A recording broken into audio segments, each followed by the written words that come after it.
Commission meeting, September 11, 2023, 6 p.m. Madam Clerk, would you take the roll, please? City Attorney Doctor, Here. City Manager Burton, Here. Commissioner Dean, Here. Commissioner Reed, Here. Commissioner Shirtliff, Here. Mayor Collins, Here. and for the record, Commissioner Logan is excused. Correct. Welcome and thank you for participating in the City of Helena City Commission meeting. We are pleased to be able to provide this alternative meeting format in the city's effort to broaden public participation. Please be patient as we may experience technical difficulties during the meeting. We welcome your public commentary. Please read the following tips and guidelines for the app usage and your participation. Would you rise for the Pledge of Allegiance?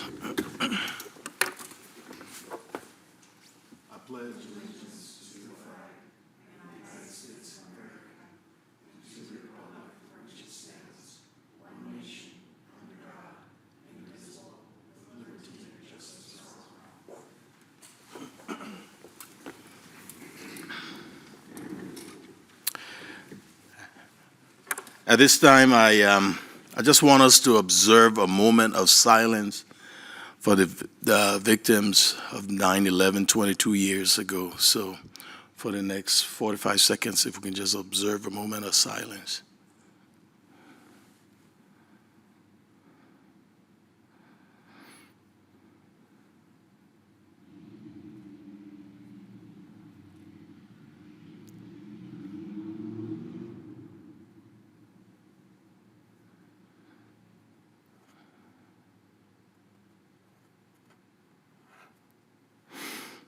Thank you.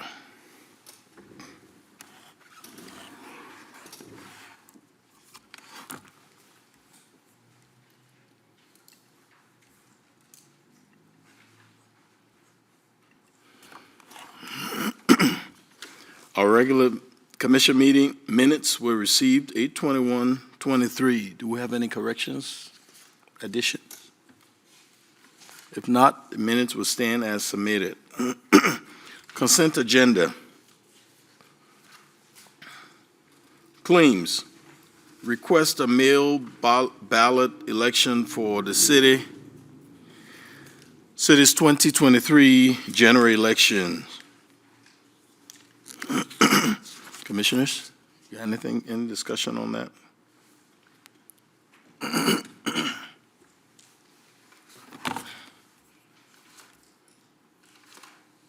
Okay. Madam Clerk? Mr. Mayor, would you like to take a motion? I was waiting for the commissioners. If they don't have anything they want to say, then we will. Okay, I'll entertain a motion then. Do you want the full consent agenda? Yeah, one Okay. motion. Mr. Mayor, I will move to approve the consent agenda items A, claims, and B, requesting a mail ballot election for the city's 2023 Second. general election. Sorry. Second. It's been moved and seconded. Any discussion? Madam Clerk? Commissioner Dean, Aye. Commissioner Reed, Aye. Commissioner Shirtliff, Aye. Mayor Collins. Aye. The motion carries 4-0. Commission proposals from the commissioners, anything? Okay, report of the city attorney. Mayor, Commissioners, I have nothing to report tonight. Thank you. Thank you. Report of the city manager. Mayor, with your permission, I'd like to invite the city clerk into this discussion. At the last admin meeting, the commission had some questions on the election, and I believe that the clerk is prepared to respond to some of those questions with your approval. Sure, you have the floor. Mr. Mayor, Commissioners, thank you, City Manager. As was stated at the admin meeting, there was a request by the commission for an update of sorts and further information on what a public outreach campaign would look like if we were to have the City Commission consider canceling the municipal elections due to uncontested races. As you well know, but I'll reiterate for the public, the only contested race in this general election cycle is the HCC District 1. In front of you tonight, I've provided you with the official letter from the clerk and recorder and the elections office stating that fact. So with your permission, I also included what a possible water bill insert would look like in front of you. Because election law is complicated and there is a lot of information, we were trying to keep the information succinct to not confuse individuals that got this with their water bill. So I've been working with the PIO since last week, and we've come up with this option for you. We can certainly add more information to the water bill insert if you'd like, but we've also worked on a media release that would provide additional information and background and work with the PIO on releasing that information. I've spoken with the mayor about possibly doing an interview on the topic if necessary. And then additionally, we're going to work on a landing page of sorts or a document that can be linked by both the elections office and off the main city webpage that would update with further information, more detail about the names that are listed on those, each race, contested or otherwise. So I'm looking for feedback from all of you if this is what you were hoping for a public outreach campaign. And if so, I would ask for you all to give consensus to move forward with the cancellation of those unnecessary or uncontested elections for this fiscal, or for this election cycle, excuse me. Thank you.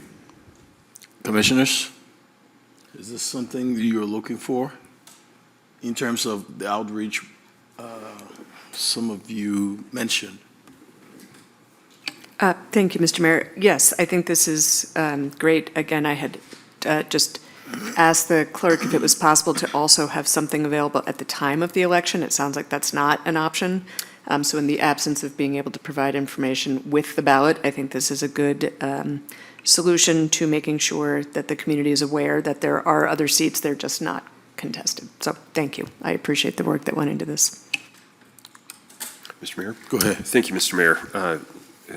Madam Clerk, thank you very much for the work you put into this. It's, I think it checks all the boxes. I appreciate the due diligence or the thought that went into how we're going to inform the public, whether it's through the PIO, an interview with the mayor, emails, social media, the news, et cetera. So thank you very much for this. All right. So I guess, do we have any objections to this process? Madam Clerk, we do have a consensus. Okay, thank you, Mr. Mayor and Commissioners. So I will move forward with a resolution for the cancellation per the statute cited in the document in front of you and work with the elections office on that. And then any updates to those media or public outreach materials, I'll make sure that I get to you. And work with the public information officer and city manager's office on that process. Thank you. Thank you. All right, we have communications from Helena Citizens Council, Representative Moore. Moore, you have the floor. Moores.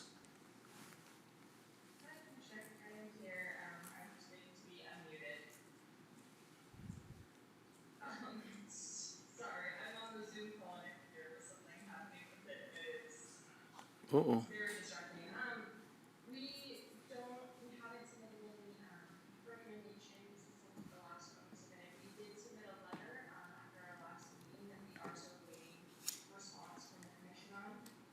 That is all that I have today. Thank you.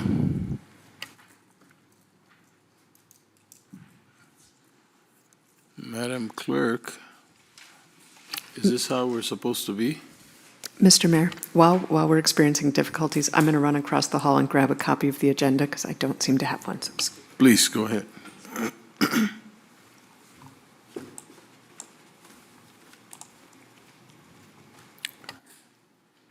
as stated earlier, we may experience technical difficulties. So Yeah. you were forewarned. Mr. Mayor, I apologize. No, don't apologize. The screen seems to have gone blank on me, and I'm trying to get it back for you. There you go.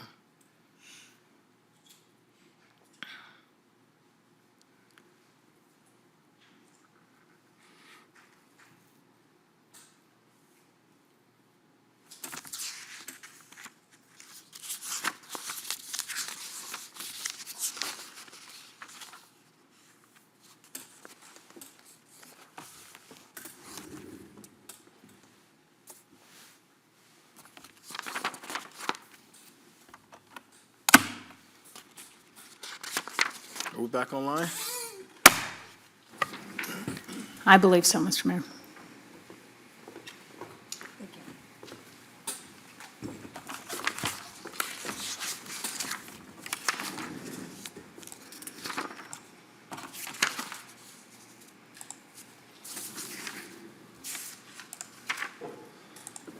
Okay.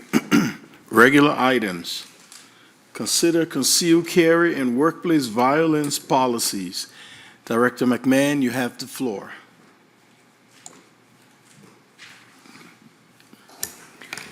Thank you, Mayor and Commissioners. Tonight, I have in front of you a proposed new policy, a permitted conceal carry firearm policy that regulates how we expect our city employees to comply with policy in accordance with state and federal firearm policies, in particular the Montana Code annotated Section 45-8 that permits employees to carry a firearm. This particular policy I like because it does give very specific examples of what's expected of employees if they choose to carry a concealed weapon. It is a concealed weapon. And it also talks about protecting the safety of our employees if they basically choose to conceal carry. It also talks about where employees may not carry or prohibited from carrying a firearm. Those are prescribed in the law, and so those are outlined here as well. Any questions from the commission on this particular policy? Comments or questions? Did you have your hand up? I did, Mayor, but I'll wait until Commissioner. Okay. Dean. Thank you, Mr. Mayor. Director, I wonder, can you maybe just, for those that may not be aware, can you maybe talk a little bit about the evolution, and I don't know if the city manager has comments on this, the evolution of MCA in this regard, and that we're complying with the changes in state law and doing our best to keep all employees safe while also not violating state law? Yes, thank you, Mayor and Commissioner Dean. This was a law that was passed by our legislature a couple years ago, several years ago. Prior to this particular policy, our city and policy basically just said that law enforcement and animal control officers and those who are authorized could carry a firearm. But since this legislation, it did open up that the state of Montana now allows for concealed carried weapons. In this particular case, in our policy, we're trying to regulate, again, the safety of our employees. The firearm must be concealed. It must be in a holster, must be secured. We also have the authority to determine whether or not in particular functions a firearm might present a safety issue. So if someone is on a ladder or operating certain equipment, in order to keep our workplace and our employees safe, we do have the latitude to say they may not carry a weapon in those circumstances. So we're trying within the confines, of course, of this law to keep our workplace and our employees safe. Go ahead, Manager Burton. Thank you, Mayor. And Director McMahon, would you also explain your discussions with the commission that you've had with the Montana Municipal Interlocal Authority and the relationship that we have relative to the necessity of this policy as well. Yes, thank you, City Manager. Commissioners and Mayor, we are, as you know, insured with the Montana Municipal Interlocal Authority, MMIA, for our liability, work comp, and property insurance. As part of our liability insurance, we have an employment insurance rider, and in that rider, they require that we comply with certain policies. When we brought this to you, and I brought this to you in June, we talked about in this policy that only authorized employees could carry a concealed firearm. After further review from MMIA, they basically said we needed to comply more directly and intentionally with this Montana code with the concealed carry. And so we went back and drafted this policy in front of you, vetted it with our city attorney and with MMIA. And with this particular policy, they are approving that this policy. And with that, as part of our liability insurance, we have an employment liability rider. And basically what they've said is, with that rider, our employment lawsuits and claims would be covered under MMIA. Without this policy, that endorsement and that rider will expire at the end of September.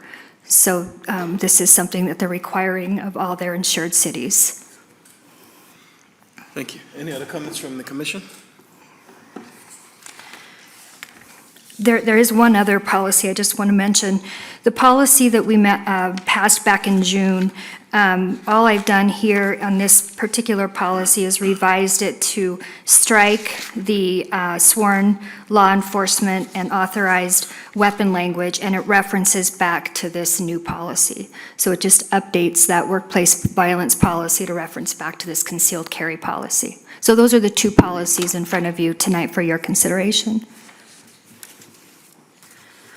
Thank you. Do we have any public comments on this matter?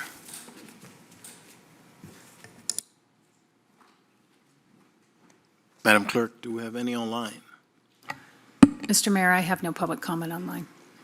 Okay, I'll entertain a motion. Mr. Mayor, I will move to approve the concealed carry and workplace violence policies.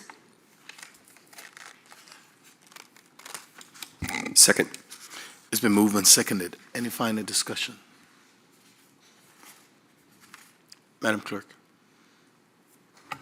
Commissioner Dean. Aye. Commissioner Reed. Aye. Commissioner Shertliff. Aye. Mayor Collins. Aye. The motion carries 4-0. Thank you.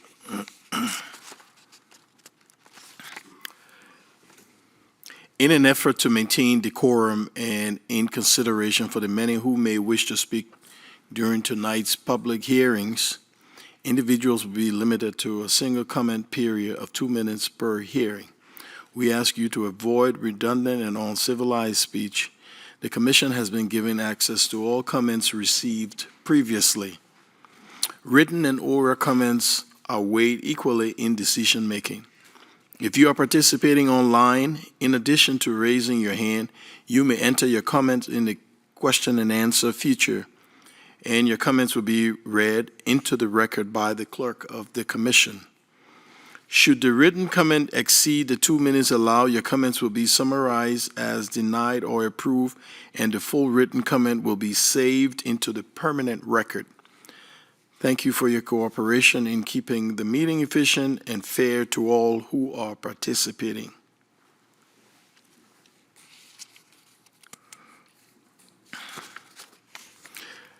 Public hearings. Consider a resolution adopting final budget authorities and appropriation for fiscal year beginning July 1, 2023, and ending June 30th, 2024, and setting the salary for municipal court judge. Director Danielson, you have the floor. Thank you, Mayor and Commission. Tonight, we have before you the resolution to pass our final budget for fiscal year 2024. This budget has changed slightly from the preliminary budget, but the total before you now for revenue is $115,149,881, and expenditures are $105,497,572. The changes from the preliminary to the final budget, I included in your packet a detailed list of those particular changes, but in summary, I have updated fiscal '23 estimated actuals to provide more accurate ending balances and beginning cash balances for fiscal year 2024. The commission also passed a resolution on August 7th distributing $20,600 for general fund savings contributions to various projects. I adjusted revenue forecast slightly just based on year-end, fiscal year-end activity and how it came in.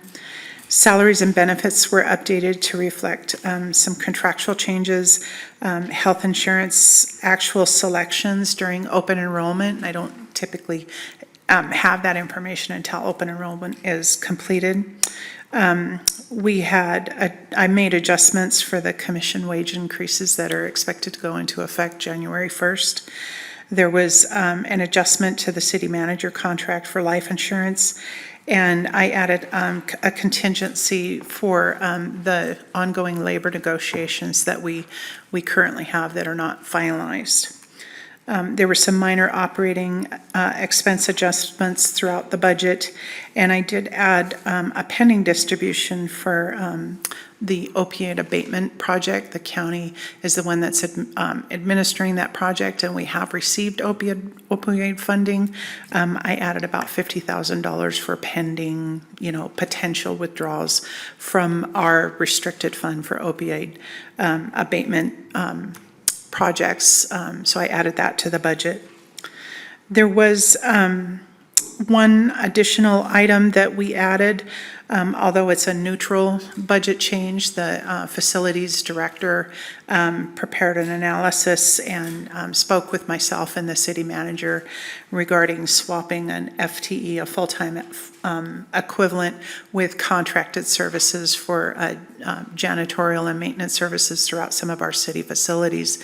It's becoming a little bit more difficult to hire contracted employees for those services, and in addition, those contracted services have increased significantly since the prior year, and the analysis prepared and presented to myself and the city manager showed that we would actually have some cost savings if we transitioned those contracted services into a full-time equivalent. So although I haven't made an actual adjustment to the salaries and contracted services yet, but we'll prepare a neutral budget adjustment for that should the commission accept the fact that we wanted to add one more FTE to the budget than what was originally proposed in the preliminary budget. I think that is it for now. I can go into some of the actual, changes from preliminary to final if you have any questions on any of those that I presented in your packet. Thank you. Comments from the commission? Mr. Mayor, I don't have a question, but I just have a couple comments. This is the last time that we'll see this final budget, so I just want to take a moment to thank staff for all of their work to, I think produce a really exceptional budget, given all of the challenges that we will face in this fiscal year, ever-increasing costs, recruitment and retention, demands that our budgets have not normally had to deal with at this level. So I really appreciate all of the department's work and under your leadership, Director Danielson, to get us to this point. I also just want to emphasize for the community who might be tuning in a little bit later, we spent this entire spring working through this budget, going department by department, and I think we've ended up in a really good place that prioritizes staff recruitment and retention that's based on actual data, the market-based pay study and assessment that we funded last year. We're actually putting that study to use now in this budget so that we can retain the the most high-quality public servants here in Helena, additional investments to improving our city infrastructure, and then also meeting the demands for services that we continue to see through the unprecedented growth that the Helena area is going through. A couple of things that I think are really neat about this budget is that it really does prioritize developing roadmaps for our future, including strategic planning. I think a really good example that people will see in the next year, 2 years, is our continued investment in the new accounting system, the ERP. On the ground, it's going to look like online account management and bill pay for everyone in Helena, that I think will be a really great and convenient way for folks to interact with the city. And then the other piece that I hope folks might take a look at, when I went through the budget again, I was reminded how much I love this piece of it, but there are work plans and goals for every single department in this budget, and I think it just gives you a really comprehensive view as to the vast services that our city provides and how every department is working to be better and do more for our community. And then the last piece that I just wanted to highlight for the public is there's a really great schedule of our capital outlay. Since I've been on the commission, we've never had that included in the budget in the comprehensive way it is here. And I think it will give folks a really clear idea as to some of the improvements that we're budgeting for now that we're not going to see in this year, but we'll see it in the next 2, 3, 4, 5 years. So really looking ahead, because as the city manager always says, if we're not thinking 10, 20, 30 years ahead on behalf of our community, no one is. So I'm really proud of where this budget has come from. It's been a challenging year in terms of making every penny count, and I really appreciate all your work. Thank you. Mr. Mayor, if I might. Thank you, Director Danielson. I will echo a much more eloquent statement made by Commissioner Dean, and I just have a very small point. I'm very happy that we are passing this budget. I want to take the opportunity, now that we are passing it and now that we've addressed staff retention and other issues, to take that moment to look forward to the next budget, as soon as we catch our breaths, of course, and specifically with regard to the pool, which I think is a good example. We were caught a bit off guard by increased costs. Now that we've had a season, that we were able to keep it open, I'd love to look ahead to some of the issues like that for next year, because I think we can, now that we have addressed the staff retention issues, which was a big priority, we can look to be a bit more creative and adaptive perhaps to circumstances next year with some of our recreation opportunities, because I know, again, having been at the pool, I think it was a good year, and I would love to learn from this year and find a way next year to maybe see if we can't even increase that service while not increasing the cost. So again, I appreciate everything that went into this. Thank you. And thank you. Mr. Mayor, thank you very much, and I'll do the same. I'll echo the sentiments of my fellow commissioners. I think, thank you very much, Director Danielson. Thank you very much, City Manager Burton, for the work that went into this. I think one word that stuck out to me was balance. Is what we do is limited, and what it's expected of us is we have to find balance. And we don't have some of the luxuries that we had in the last couple of years of ARPA dollars, and we have to tighten our belt. And with some of the constraints that we'll have in the next couple of years, I appreciate the roadmap that is in here, each department having goals and plans so that they are looking forward. So with that, thank you very much for this. Thank you. All right. Do we have any public comments on this? Madam Clerk, do we have any online? Mr. Mayor, I have no public comment on mine. At this time, I'll entertain a motion. Mr. Mayor, Go ahead. I will move to approve a resolution adopting final budgets, budget authorities, and appropriations for the fiscal year beginning July 1st, 2023, and ending June 30th, 2024, and setting the salary for the municipal court judge. I'll second.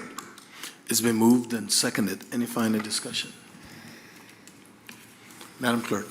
Commissioner Dean. Aye. Commissioner Reed. Aye. Commissioner Shertliff. Aye. Mayor Collins. Aye. The motion carries 4-0. Thank you. Consider a resolution providing for the annual tax levy in mills for the fiscal year beginning July 1st, 2023, and ending June 30th, 2024. Director Danielson, you have the floor. Thank you, Mayor and Commission. So tonight we have the public hearing to set our mill levies for the year. At our administrative meeting on September 6th, I gave a pretty lengthy presentation on how the city sets its mills, what those mills are used for. I also gave an example of, the impact to the average, an average market value home of $350,000, and then also displayed the impact of the mills that the city is going to pass on a $100,000, $300,000, and $600,000 home in that packet. It's also included in this packet. The total mills that we're recommending that the commission pass are 173.87. That's including 27.51 mills for the permissive health levy, 5.58 mills for the general obligation debt, and 105.7 for our limited general levy, and 9.98 mills for our fire department supplemental levy. This is, I'm sorry, I quoted 173.87. That was last year. This year it's 148.77. So it's down from last year's mills, which were 173.87. This budget includes general taxable tax revenues of $10.6 million and health insurance levy revenues of $2.7 million and fire levy revenues of a little over $1 million. The GO debt is, the mills are set only to cover 1 year of debt service, which are a little bit more than $500,000. Market values over the last time that the assessments were done were up 35.12% over the prior year. They were at, and taxable values went up from the prior year by 27.8%. So pretty significant increase in market and assessed values over the prior year. If you have any other questions at this point, I also noted in the packet of the increases in our tax increment finance district areas, the incremental values changed for the railroad URD by 72%, the Capitol Hill by 101.3% increase, and the Helena downtown URD by 152.8% increased of incremental value over the prior year. So seeing some good development in those areas as well, which is the intention of creating a TIF district, is to promote economic development. With that, I am open to any questions if you have them. Thank you, Director Danielson. Comments from the commission?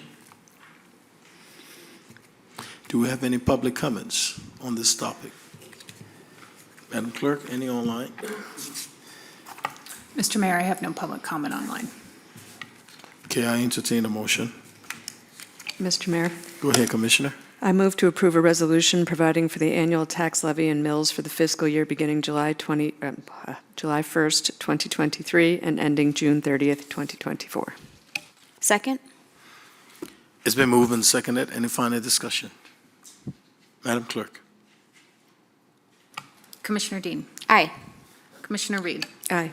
Commissioner Shertliff. Aye. Mayor Collins. Aye. The motion carries 4-0. Thank you. C, consider 2021 Fire Code adoption. Chief Campbell and/or his designee. You have the floor. Hope you're not reading that whole book. Right. Thank you, Mr. Mayor and Commission. This is the second reading for adopting the 2021 International Fire Code, and I'm available for any questions if anybody has any. Thank you. Comments from the commission? Yes, go ahead, Commissioner. Thank you, Mr. Mayor. I was hoping to find the place in the code, but I did not. I was asking this question of somebody else, so I might not be able to articulate it as clearly as I'd like. But in the fire code, with regard to street width, which I know is coming, if the street width in the fire code is 32 feet across, and the city has a different requirement because of traffic calming, for example, 30 feet, it is my understanding that there's somewhere in the code, which I have not yet found, that it says at the discretion of the fire marshal, there can be exceptions to the code.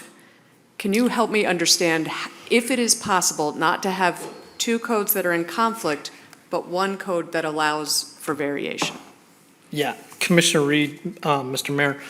So what you're talking about, and I brought the 2021 International Fire Code with me, it's in Chapter 5, which is Fire Service Features.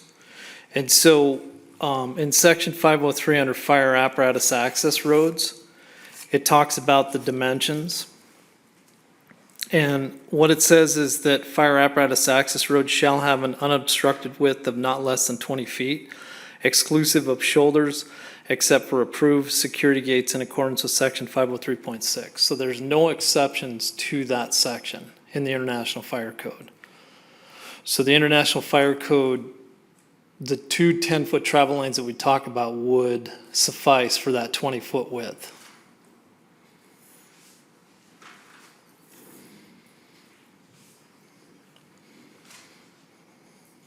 Thank you. Any other comments from the commission? Mr. Mayor, maybe, can I ask a follow-up? So I guess was wondering something similar. How do other communities work, or are other communities not following the fire code, I guess? So Commissioner Dean, Mr. Mayor, the only thing that I can talk about would be the municipalities in the state of Montana Yep. that have adopted the International Fire Code. So right now, we're in the process of adopting the 2021 International Fire Code. Some of them have already done that. And when you adopt the International Fire Code, we're adopting what the state of Montana has referenced and adopted. But we also have the ability to be able to adopt other portions that they don't. So for the state of Montana, if they don't adopt the fire service features piece of it, which they have adopted that, we would adopt that as municipalities. So Billings, Great Falls, Missoula, they're doing the same thing, or So- should be doing the same thing. Okay, so they are likely to run into the same issue if, say, for example, they have, their code says a minor street lane is 8 or 9 feet. That's as ours. correct. Yep. They're going to be running into the same thing. That's correct. Okay. So just to help out a little bit, the fire code defines what a fire apparatus access road is. And it's defined, a road that provides fire apparatus access from a fire station to a facility, building, or a portion thereof. It's a general term inclusive of all other terms for fire lane, public street, private street, parking lot lane, and access roadway. So it's all inclusive. Mr. Mayor, could I ask a follow-up to the follow-up? Thank you. So when you read that section, I was trying to take notes and I might have missed it. So if you have a bulb out, how does that impact, if the road is a certain width and then the bulb outs narrow it at a certain section, what is the impact of having a bulb out on that? It does intrude upon that, sorry, Commissioner Reed, Mr. Mayor, it does play a role in that it intrudes on that 20-foot obstruction. So if I might follow up to my follow-up, how are we going to reconcile the bulb outs with the adoption of the code and the seeming conflict there? I would have to defer to Transportation Director Konopke. Mayor and Commissioners, when we install a bulb out, the bulb out is basically taking up the parking lane. So with the proposed 20 feet unobstructed, the two 10-foot lanes would still go through the bulb out unobstructed. It's just the 6-foot parking lanes that the bulb out would come up and encroach upon. So if I can ask a question, so when we're talking about our widths of our streets and changing the width, we are presuming parking lanes, which are adding to the overall width, not the unobstructed 20-foot.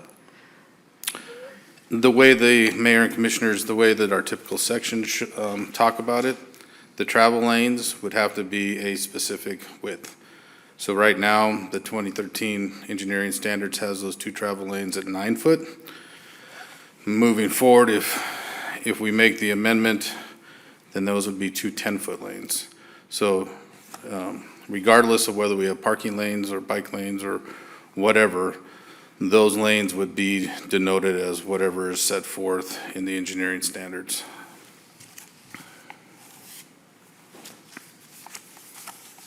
Mr. Mayor, Go ahead. while Director Knopke's up here, So are we addressing, are we Well, I going to guess just that's- address engineering standards now?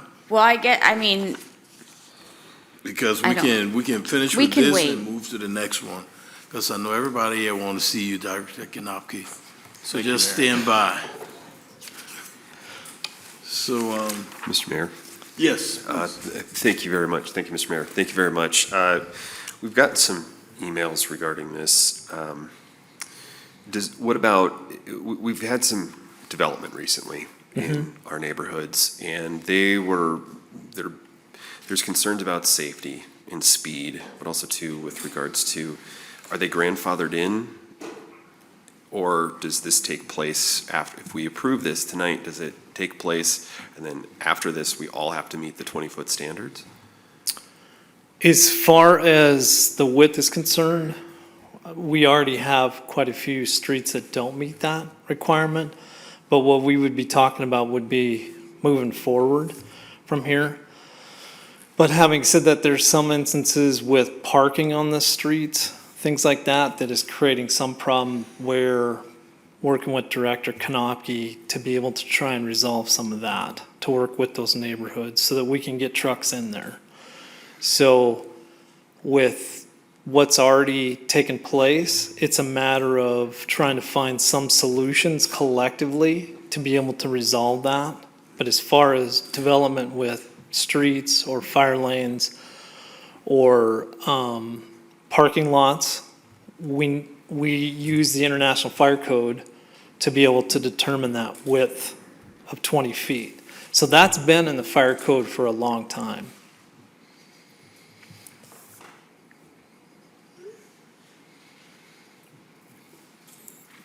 Commissioner, you done? Okay, do we have any public comments on this topic? Madam Clerk, do we have any online? Mr. Oh. Mayor. Okay, yeah, please, come on up. Mr. Mayor, Commissioners, I'm Paul Cartwright. I've actually come to speak directly to that, so I won't get too involved in the fire code. But I should note that the current standards, street standards, have been around for 10 years. And as was pointed out, the fire code has been the same for that whole 10 years and much before that. So as part of your deliberations, you might want to consider that. Thank you, Mr. Cartwright. Any others? Any online? Mr. Mayor, I have no public comment online. Okay, I'll entertain a motion. Mr. Mayor, I will move to adopt the 2021 Fire Code as presented. Second. It's been moved and seconded. Any final discussion? Mr. Mayor, just a quick clarification. So we're Please. passing this first, and then we're talking about the street width, but it almost seems as if by passing this, we make the discussion about street width more challenging. I don't think so. Mr. Mayor, I think maybe if I could just add maybe a clarifying question, but when we get to the next item, the problem is that this 20 feet it was in the fire code that we've already adopted. They've been in conflict with one another for the last decade. So by adopting this, we're not changing the status quo when it comes to what the fire code says in terms of the 20 feet.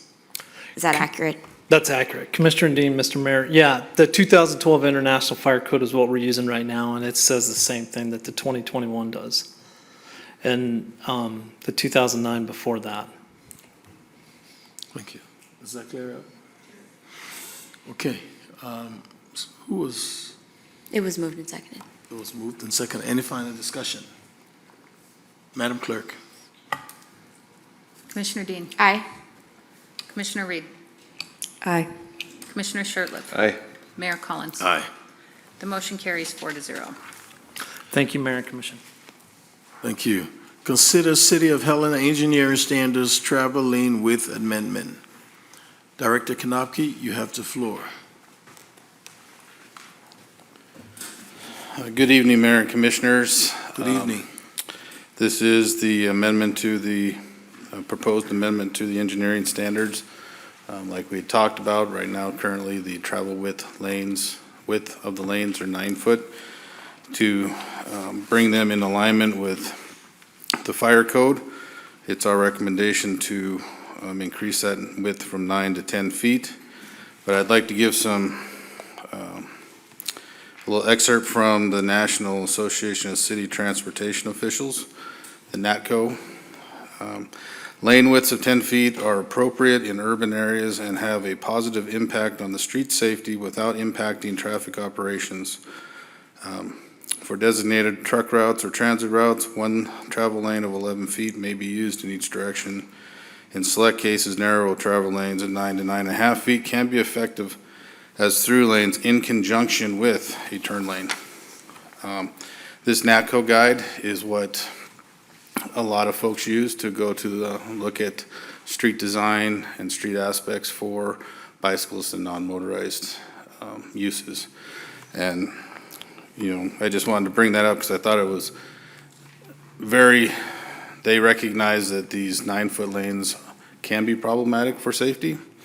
When you take into consideration a average car width is about 6 feet, and then a truck with moderate mirrors that they have is about 8.3 feet.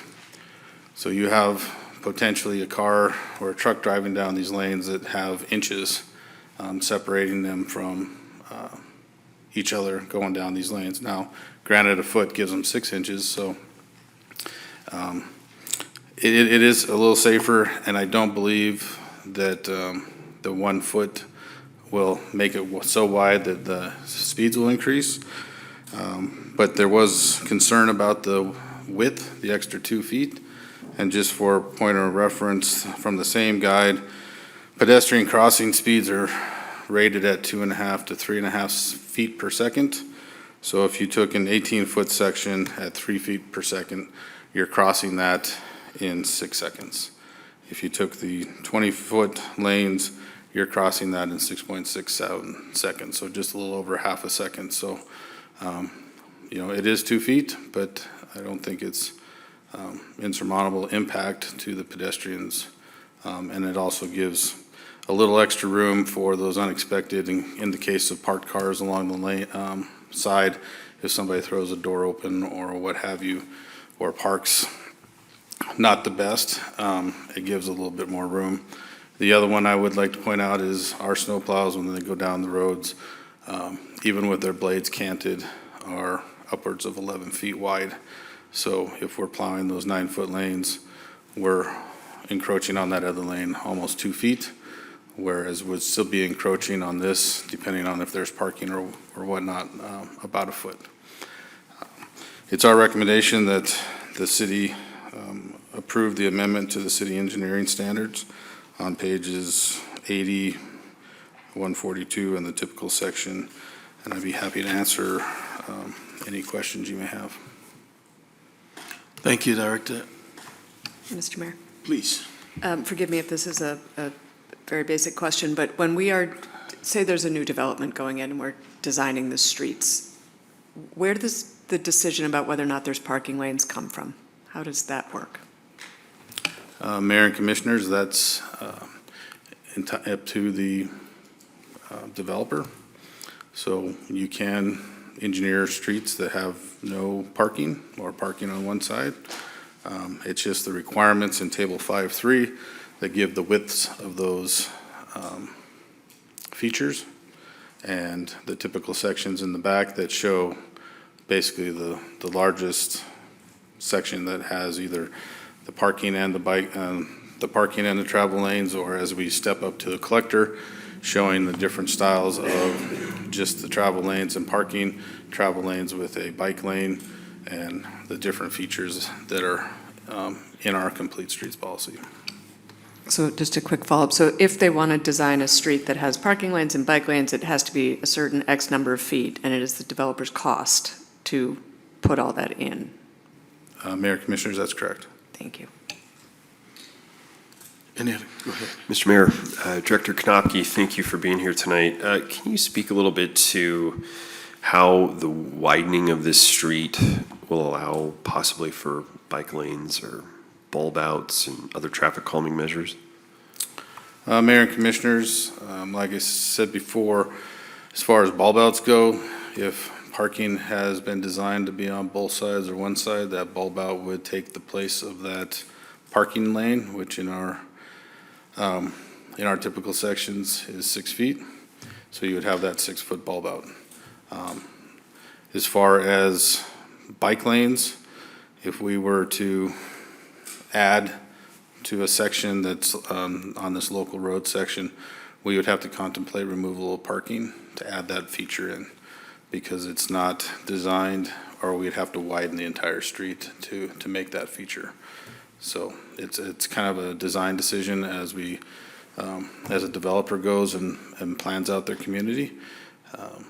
And then we comment on per the city engineering code or city code and engineering standards.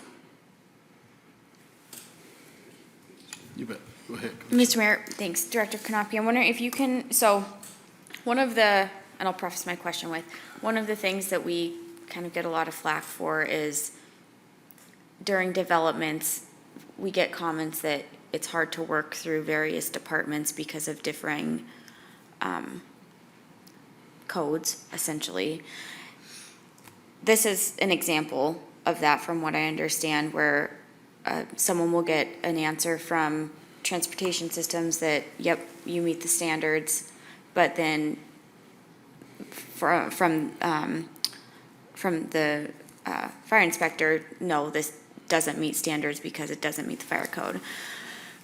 I'm wondering how, I mean, we can't be the only community experiencing this. So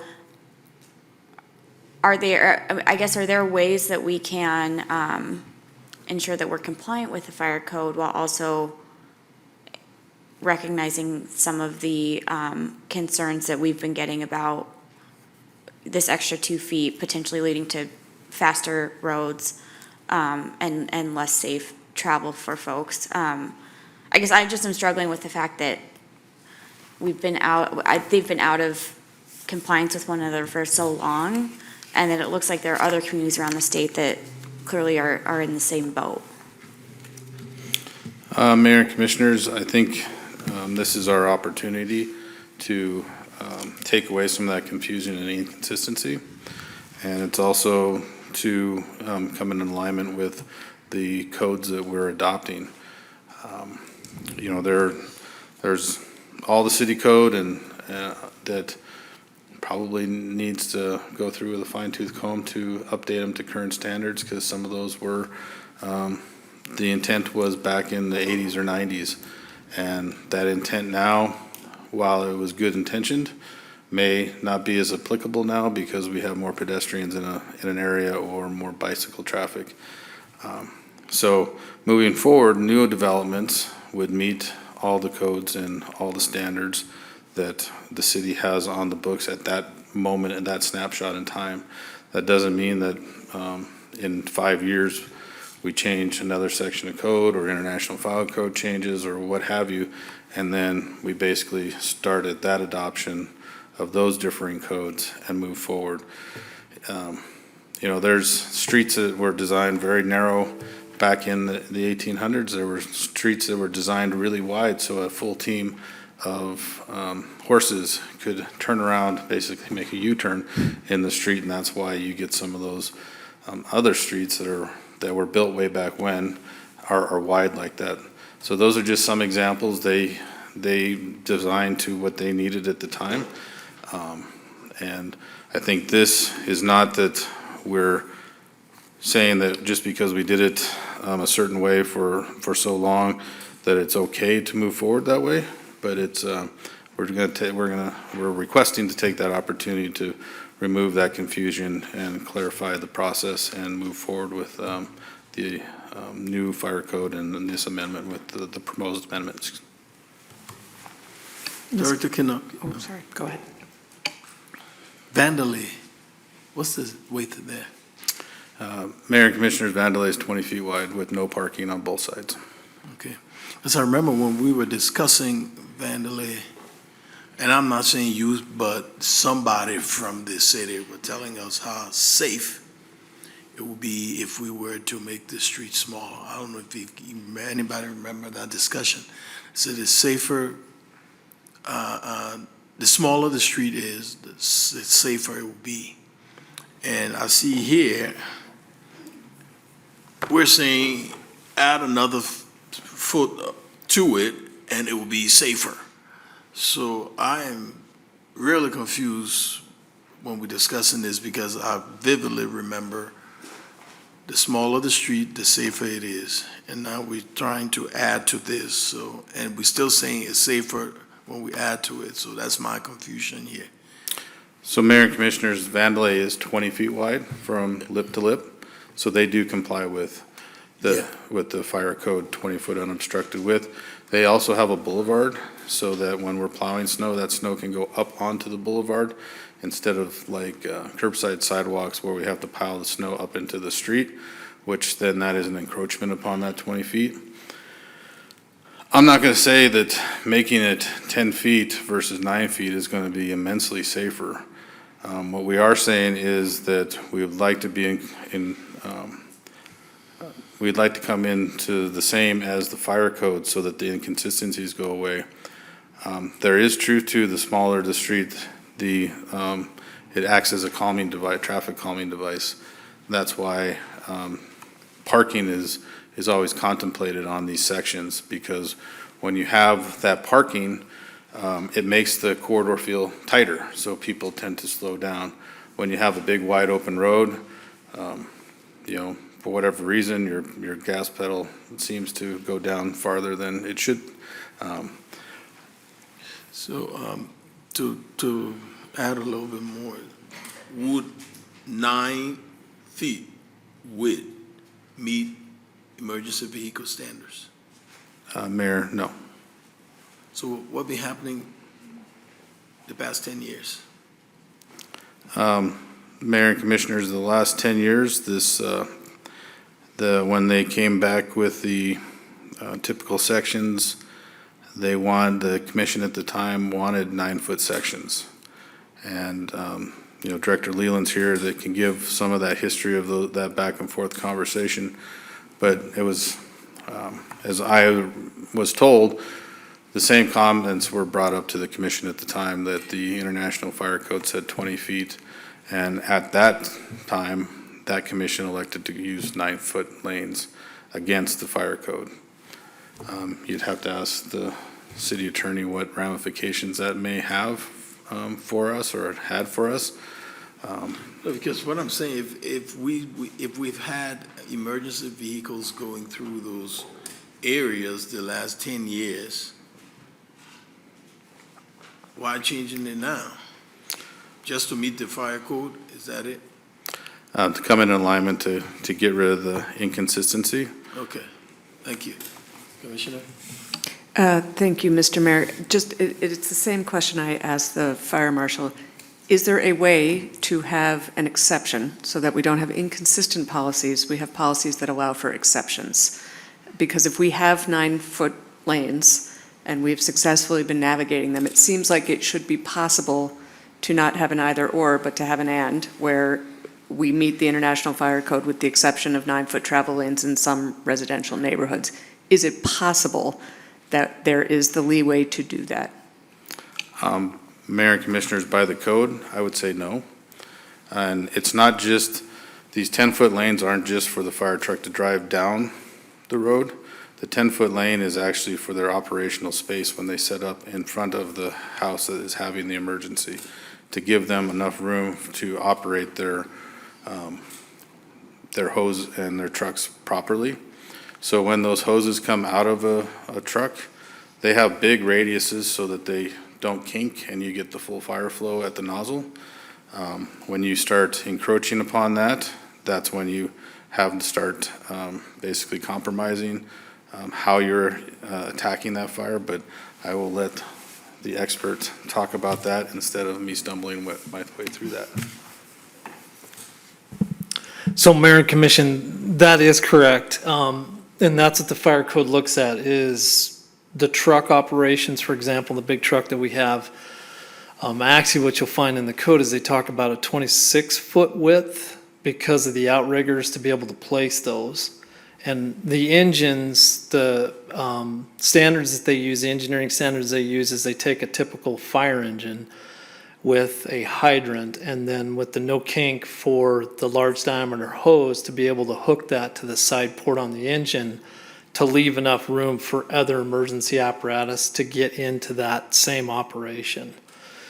The other piece that they look at too is a lot of the trucks maybe that come in as a mutual aid. If they don't have roll-up doors, we have roll-up doors pretty much on everything, but they have the doors that flip open with firefighters that are trying to pull equipment off of there to make sure that there's a safety factor when vehicles are going through there. So the 20-foot is something that's been in place for quite a long time, and that's what they used to come up with that standard for those two travel lanes. Thank you. Any other comments from the commission? Yeah, Mr. Mayor, sorry, just one more, and then I'm eager to hear public comment, because I will say I am conflicted. I don't ever want to be in a position where I advocate for compromising safety. That's never going to be something I feel good about. That said, we do have 9-foot lanes. It seems to have been okay. And it seems like what we are doing, there was a phrase somebody mentioned about how we design to what we need. And I feel like we are designing to what cars need. It doesn't feel like we're designing to what pedestrians and bicyclists need. And as we look towards the future of Helena and sort of increasing our non-motorized transportation, it feels like we're moving away from that goal. So I am struggling, and I think the cost to the developers of the extra feet, it's not insignificant. We're not talking about small amounts of material here. So I'm struggling with those issues. I hear the safety concerns. I take them very seriously. So I am going to listen to public comment as we move forward on this item. Thank you. Thank you. Commissioner? Thank you, Mr. Mayor. On that note, I wonder if the city attorney might be able to comment on,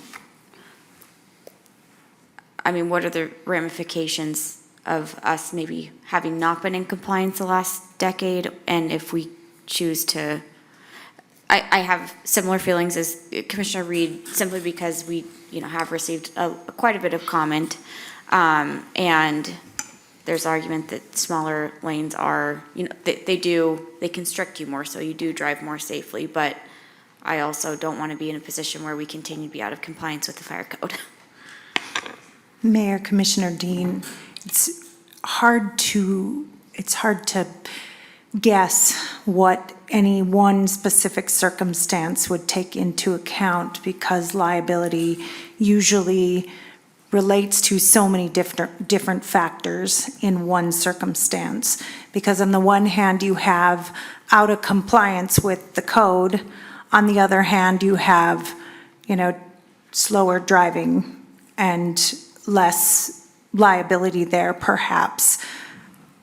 I wonder whether or not the question would be, and I think we've kind of danced around this a little bit, to the fire marshal about what difficulties they may have seen in the last 10 years where there are limited ability to access fires in the city.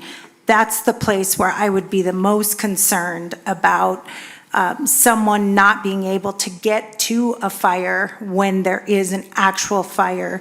We're talking about here suppositions about what might happen, but those are real circumstances in the past 10 years that may have actually presented some difficulties with the narrow roads. And I've heard Fire Marshal Antonik actually talk about these things, so I wonder if there's some opening here for that discussion, Mayor. Mr. Mayor, do you think we could get his response?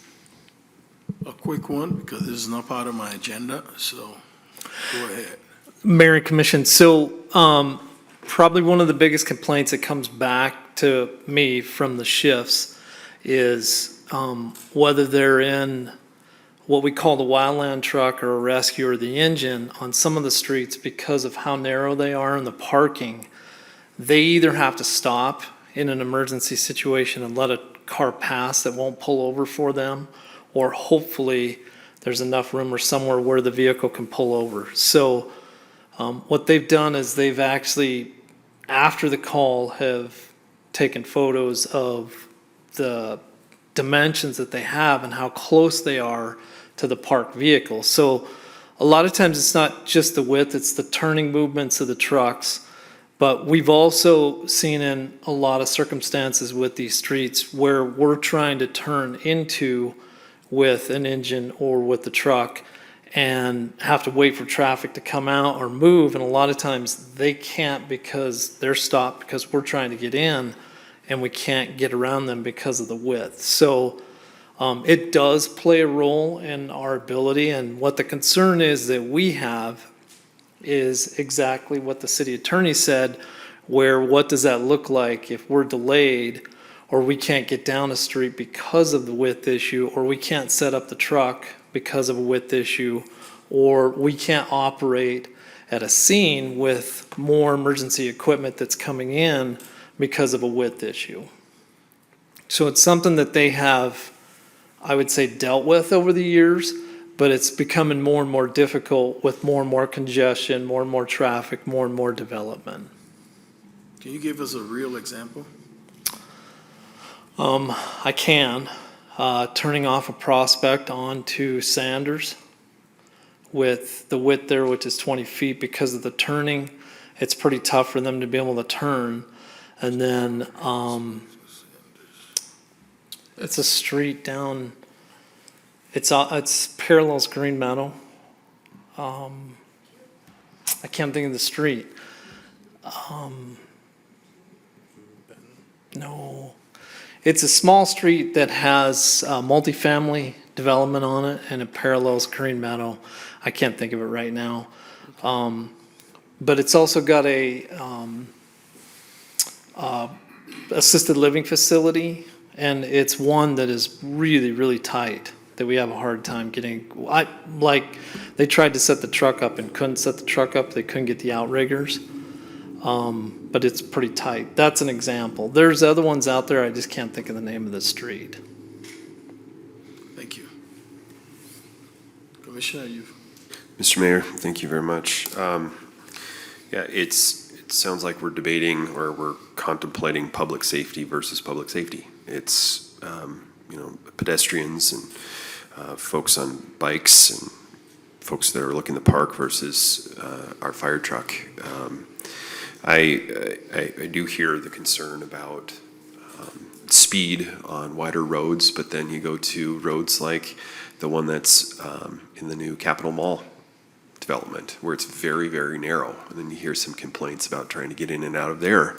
But also, too, I know Benton Avenue, where I live near, is a fairly wide street, but we see they've got the light or the speedometer that tells people how fast they're going. I was walking my dogs the other night, 39 miles an hour, with flashers, with traffic calming measures. And I think it makes me think that we got to do more about public safety with regards to our pedestrians. But I've got a question about to Director Konopke regarding if we were to widen or to widen, how much more does that cost in terms of paving, in terms of building these streets out as a city to maintain or to build and maintain?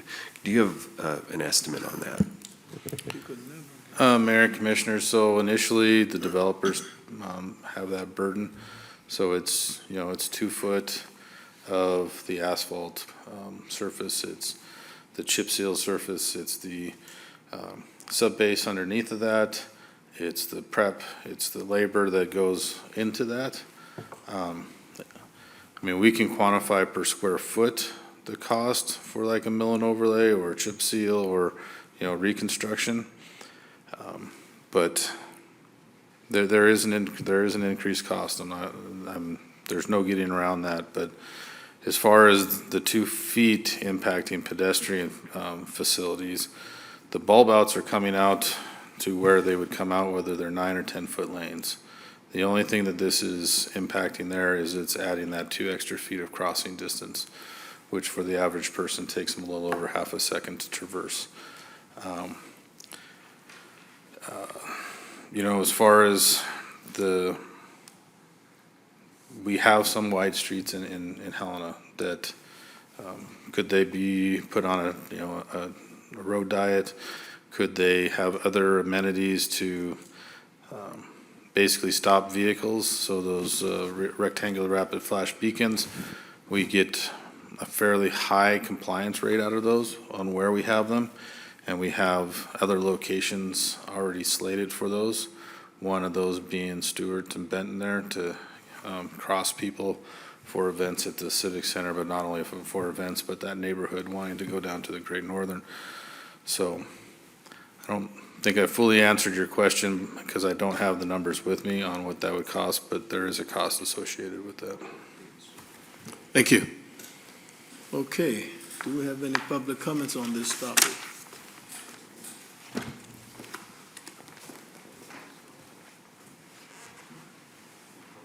Madam,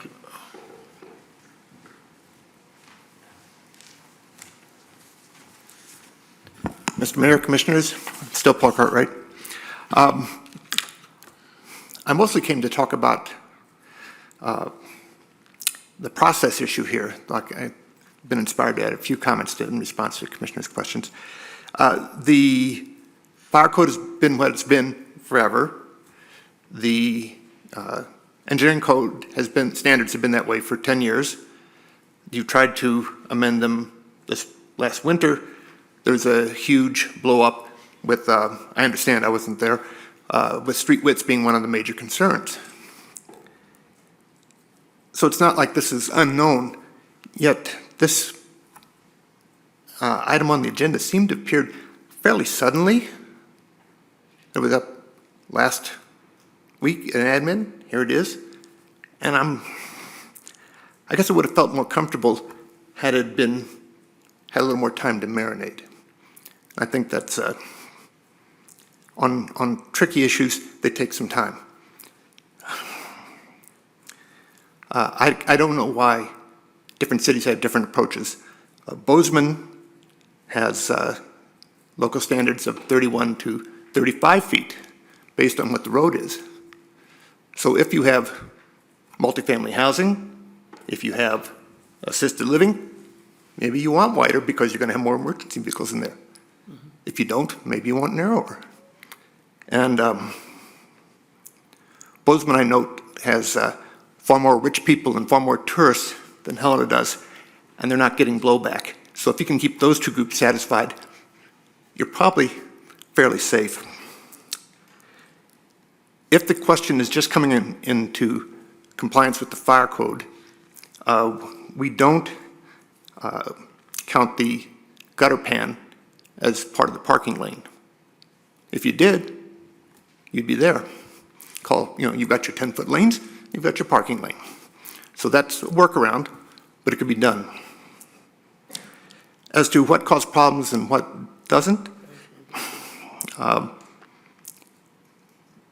the leg of Montana that comes out of Malfunction Junction going north, I believe that's 18 or 20,000 vehicles per day, and it's either 9 or 9.5 feet wide each lane. I haven't done this for a while.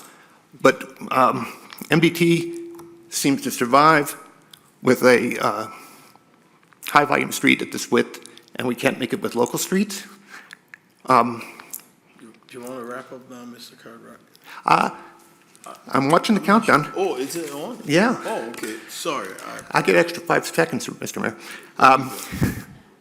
Anyway, I'm not sure what the appropriate width is or how it's best be structured, but I would certainly like to see it discussed at greater length with some of the things that are going on around the state and around the country.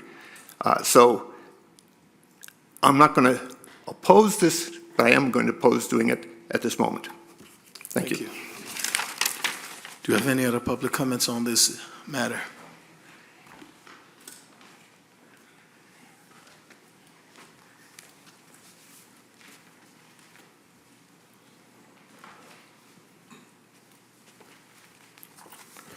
Good evening, Mayor and Commissioners. My name is Mark Runkle. Good evening. Is that loud enough? Oh, yeah. You guys just guessed that, didn't you? I'm the developer at Mountain View Meadows at 431 South Alice Street, for the record. As a developer, I respectfully oppose what appears to be the widening of the Helena neighborhood streets to 36 from 34 feet. I think we've all seen tonight that that is the case. By widening the drive lanes and not changing any of the other street components. The 36 feet street width is dangerous and inappropriate in residential areas. Statistical research has shown that this type of widening increases pedestrian injuries and fatalities.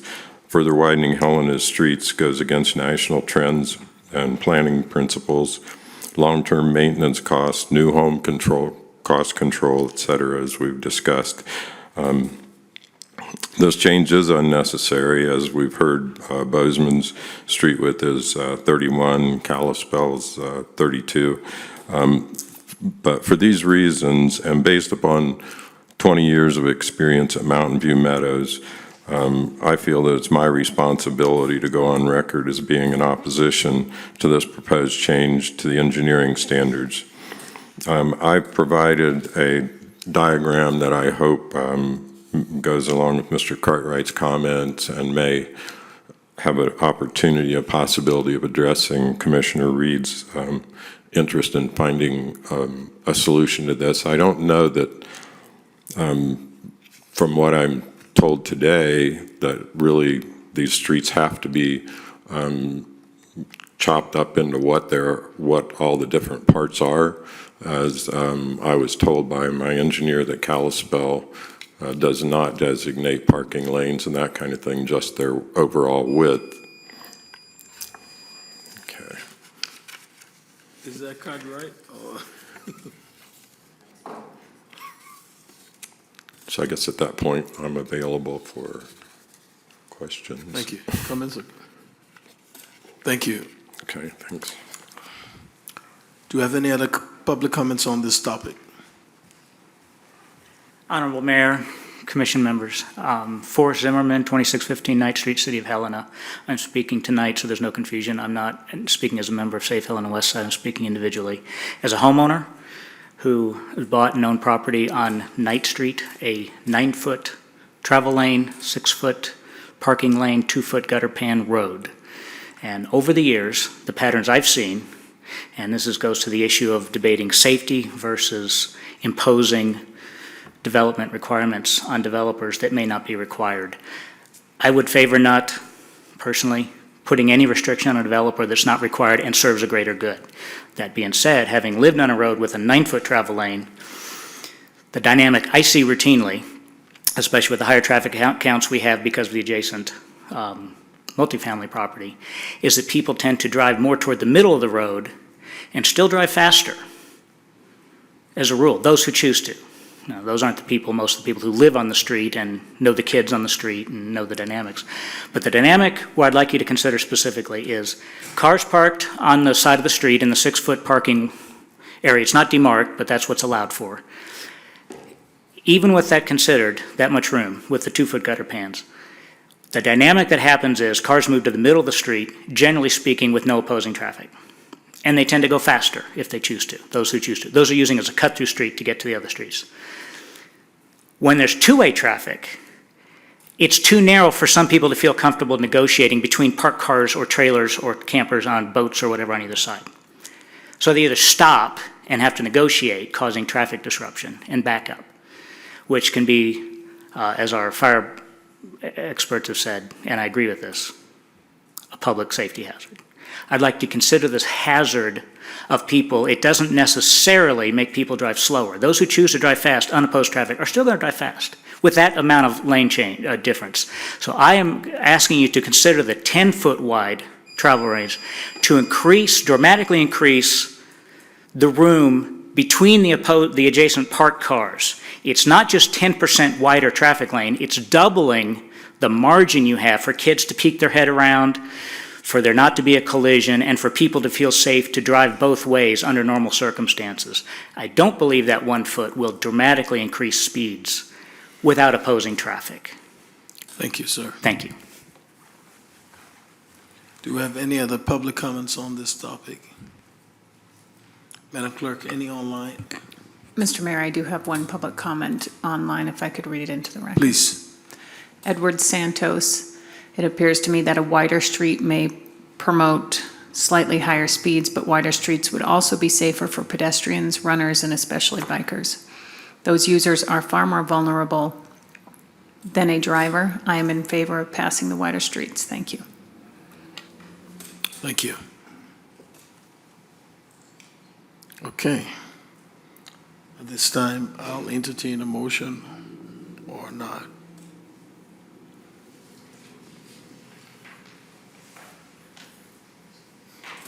Mr. Mayor, Go ahead, Commissioner. is this the time, City Attorney Dr. Wright could move to table? Mayor, Commissioner Reed, yes, it is. Unfortunately, I don't have the memo with the motion that I would be making, but I would move to table this item if someone can help me with the language specific to what this item is. Attorney Doctor, would you assist Commissioner in the language, please? You would move to table the agenda item that would, let's see, I'm looking for it. Consider City of Helena engineering standards traveling with amendment to 20 feet, to 10 feet per lane. Got it. Mr. Mayor, I move to table the consideration of the City of Helena engineering standards travel lane width amendment pending a bit more information about how other cities accommodate fire codes and travel lanes and a revisitation of this item at a later date. Thank you.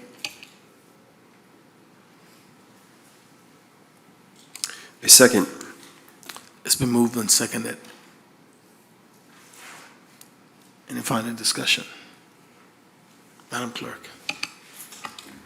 Commissioner Dean. Aye. Commissioner Reed. Aye. Commissioner Shertliff. Aye. Mayor Collins. Aye. The motion to table carries 4-0. Thank you.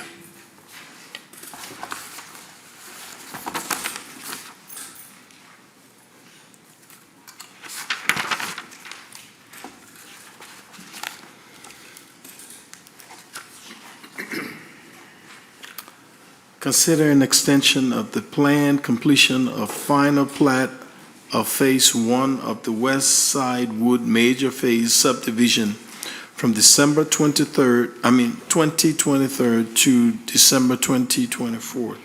Director Brinks, you have the floor. Good evening, Mayor and Commission. Tonight Good before evening. you is consideration, again, of an extension of a planned completion and final plat for Phase 1 of West Side Woods from December 23 to December 24. As permitted in Montana Code annotated for this type of action, a subdivider may change the schedule of review for each phase of the development upon approval of the governing body after a public hearing, if the change does not negate conditions of approval or otherwise adversely affect public health, safety, and welfare. For reference, this phase is subject to the extension request had a approved completion final plat date of December 2023 again. A written extension request was received by our office August 2nd of 2023. And per MCA, public hearing must be held within 30 working days after receipt of said notice. After the hearing, the governing body shall determine if the change does not negate conditions of approval or otherwise adversely affect public health, safety, and welfare. A little background on this phase or this project. On April 10th of this year, the City Commission gave approval for the pre-zone, resolution of intent to annex with the annexation conditions, and preliminary plat with conditions.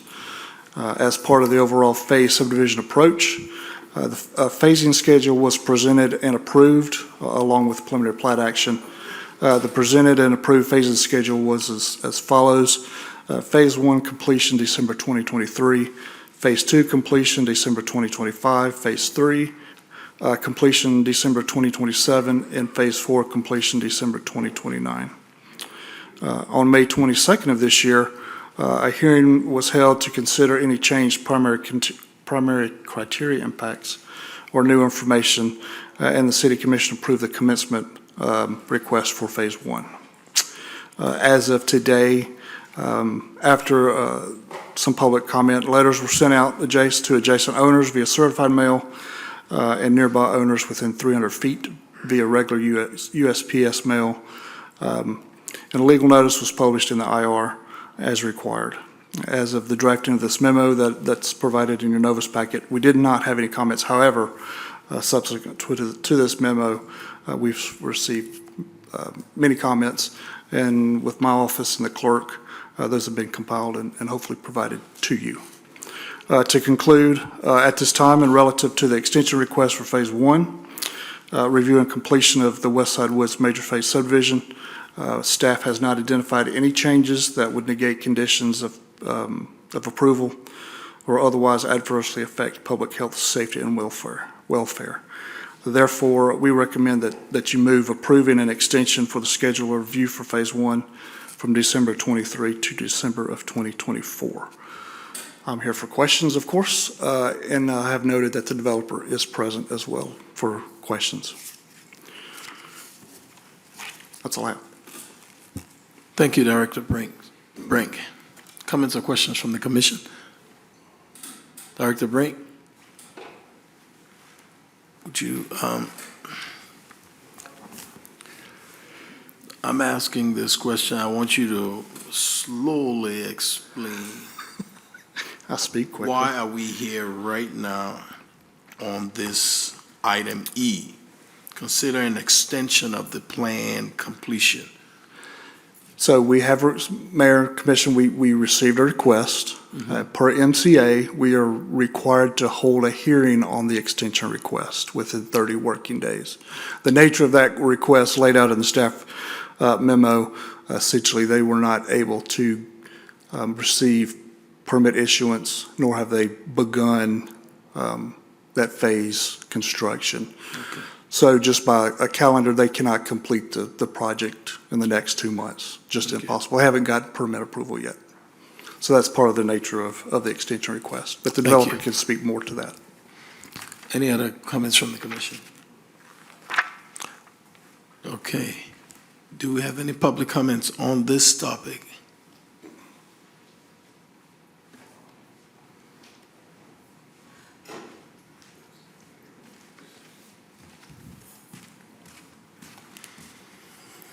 Mayor, Commissioners, my name is Sarah Perry. I live at 2636 Woodward Avenue, and I'm president of Safe Helena Westside, whom you've heard from before.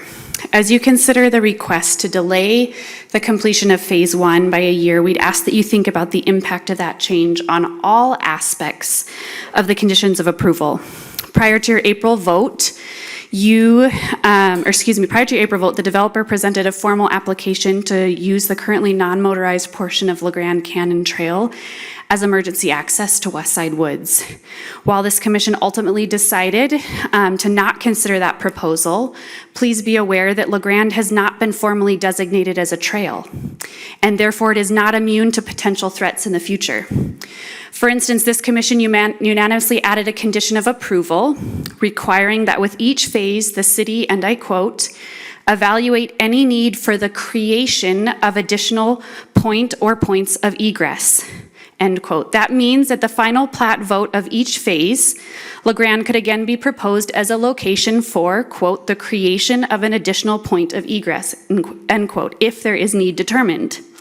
So unless it has been formally closed, LeGrand could continue to be raised as a potential route of additional egress again and again. However, it's our understanding that part of the trail is on property intended to be donated in Phase 1 of Westside Woods.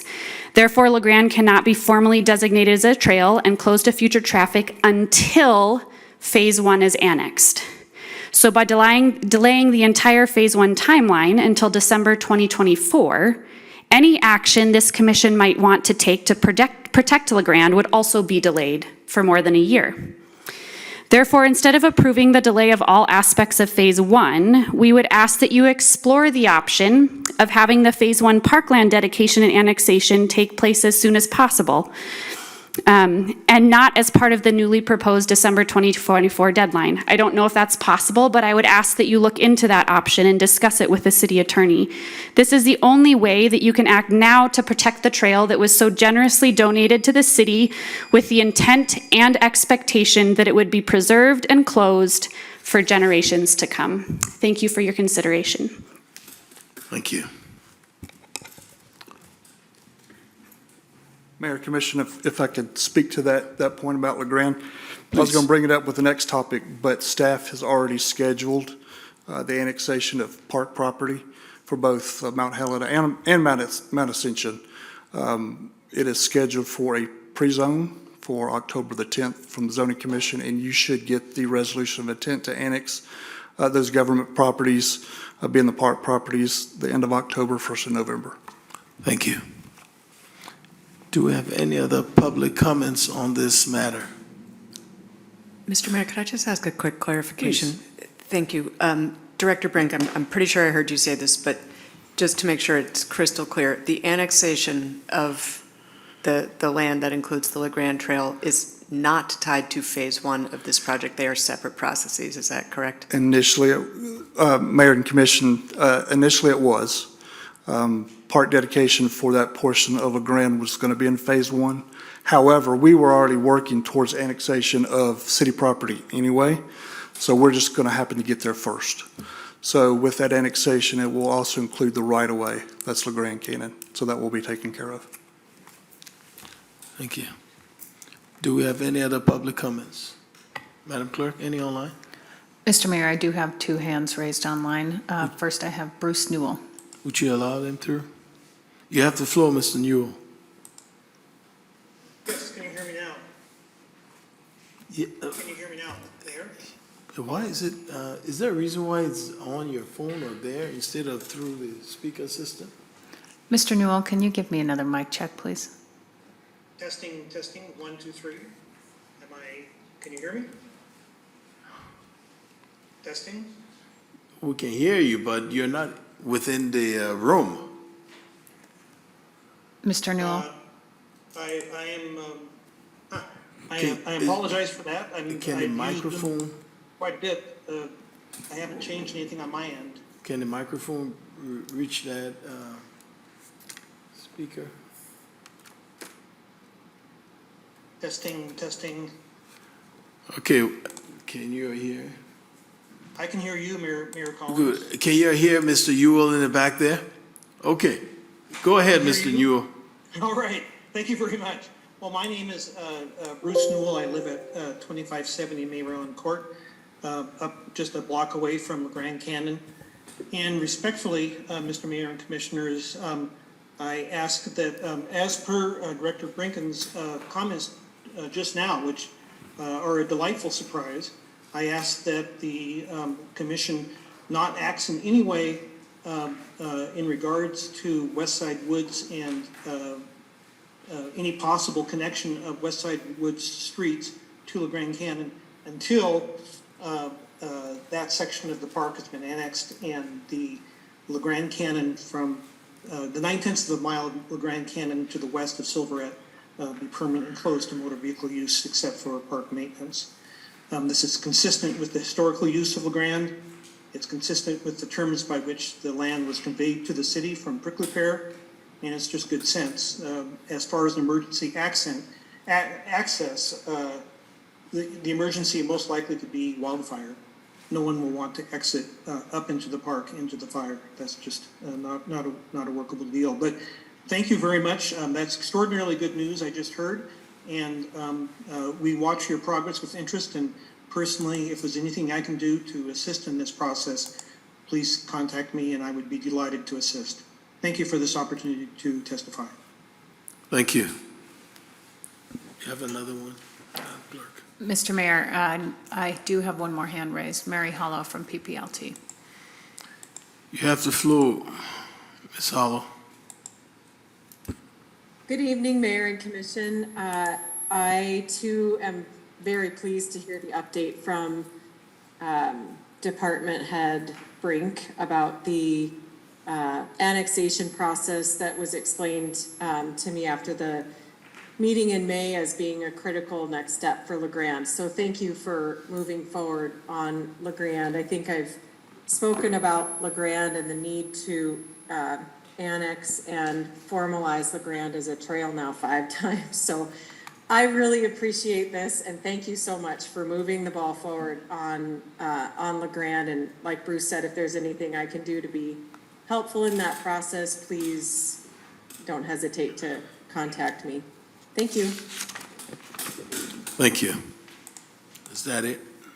Mr. Mayor, I have no other public comment online. Thank you. All right. At this time, I will entertain a motion. Mr. Mayor, I will move to approve an extension of the schedule of review for Phase 1 from December 2023 to December 2024. Second. It's been moved and seconded. Any final discussion? Madam Clerk. Commissioner Dean. Aye. Commissioner Reed. Aye. Commissioner Shertliff. Aye. Mayor Collins. Aye. The motion carries 4-0. Foxtrot, consider Phase 2 commencement for the West Side Wood Major Phase subdivision. Director Brink, you have the floor. Thank you, Mayor Collins and Commission. Again, this is a consideration of Phase 2 commencement for the West Side Woods Major Phase subdivision. As required by Montana Code annotated, prior to the commencement of each phase of the approved major phase development, the governing body, City Commission, shall hold a public hearing within 30 working days after receipt of the written notice from the subdivider to commence said phase. Staff received written notice of commencement on August the 2nd of 2023. After this hearing, the governing body, City Commission, shall determine whether any changed primary review criteria or impacts, or there's new information that exists that creates new potentially significant adverse impacts for the phase. Just as a refresher, the primary review criteria are impacts to agriculture, impacts to agricultural water user facilities, impact to local services, impact on the natural environment, impact on wildlife habitat, impact on public health and safety, and then compliance with survey requirements, local subdivision regulations, local review procedures, provision for easements, and provision of legal and physical access.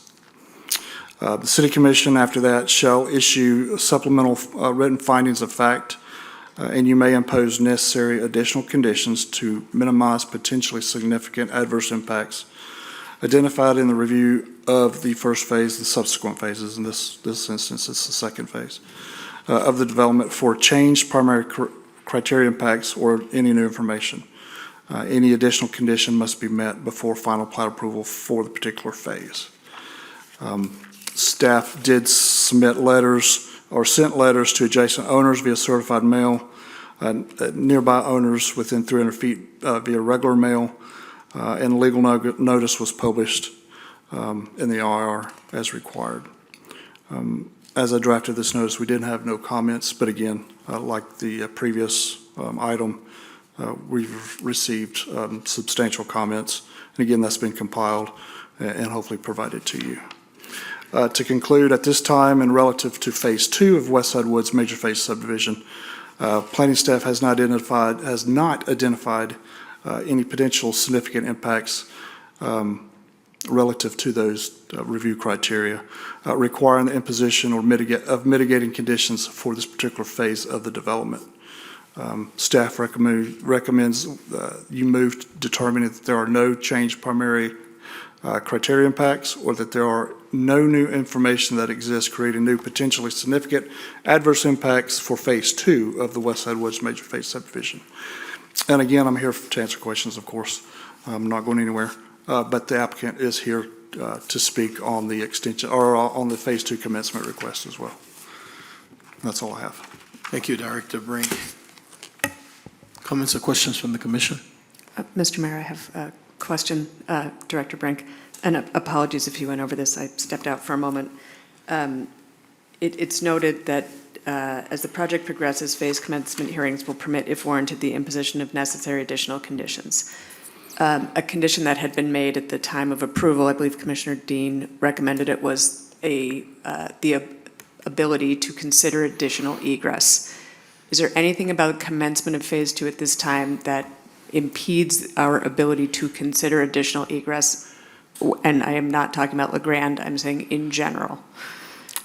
In general, additional access could be reviewed at any time through the project. There has to be a nexus between an impact and that review. So there has to be some impact that would trigger that review. Right now, there's not. There's no development. So there's no nexus between impact and the need for that review. However, knowing it is a topic of concern for the public and the commission, at each phase, we would continue to look at that as a potential in our review. Thank you. Please. So, Mr. Mayor, I'm sorry, Director Brink.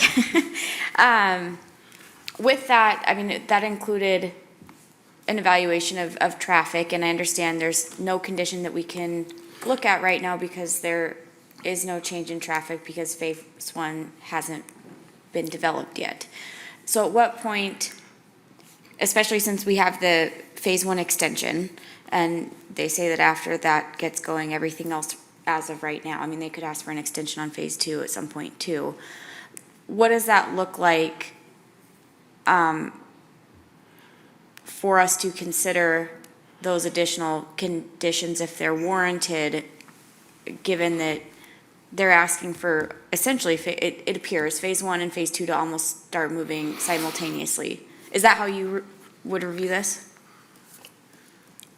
Mayor and Commission, so the way the conditions are crafted, they are met at final plat.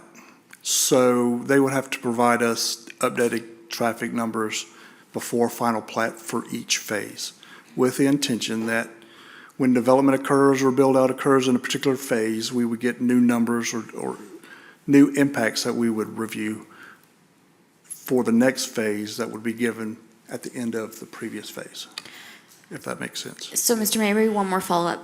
So just for clarity, can you explain what happens if between commencement and final plat? Like, is there dirt moving? Are there foundations being poured? Can you explain what that looks like? So Mayor and Commission, so it doesn't anticipate houses being developed. You would assume it would happen during the previous phase that got approved. But during commencement and final plat, you get the notice, you approve the commencement, they're able to submit plans to Public Works, Transportation Systems for construction of the project. Project gets constructed, the lots get laid out, they come to us for final, and all the necessary conditions are met as well, that got attached to the preliminary plat or annexation. And then they move to final plat. But during that commencement, between commencement and final plat, there shouldn't be any home construction in that particular phase. The subsequent phases, yes, in theory, there could be. Okay, thank you. Any other comments from the commission? Do we have any public comments on this topic?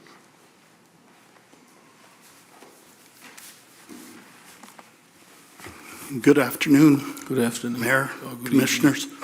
My name is Greg Duncan. I represent Robert Kohler, who has property adjacent to this project and specifically adjacent to one of the wastewater ponds. We came previously and objected on the basis that there was an attempt to put a drain across the Kohler property. We were told that they were going to reroute that so it didn't go onto the Kohler property. And looking at their plat, and of course the scale on the plat is awfully small, but it still looks like for some reason they're running their drain pipe onto the Kohler property just a few feet, and then from there back into another drain that they propose. And Mr. Kohler is gone, unfortunately. He couldn't be here today, but he asked me to come and point that out to the commission and let the commission know that we still object to that we want a condition that that drain cannot touch the Kohler property unless the easement conditions are met that Mr. Brink talked about previously, and there is no easement, so thank you. Thank you, sir.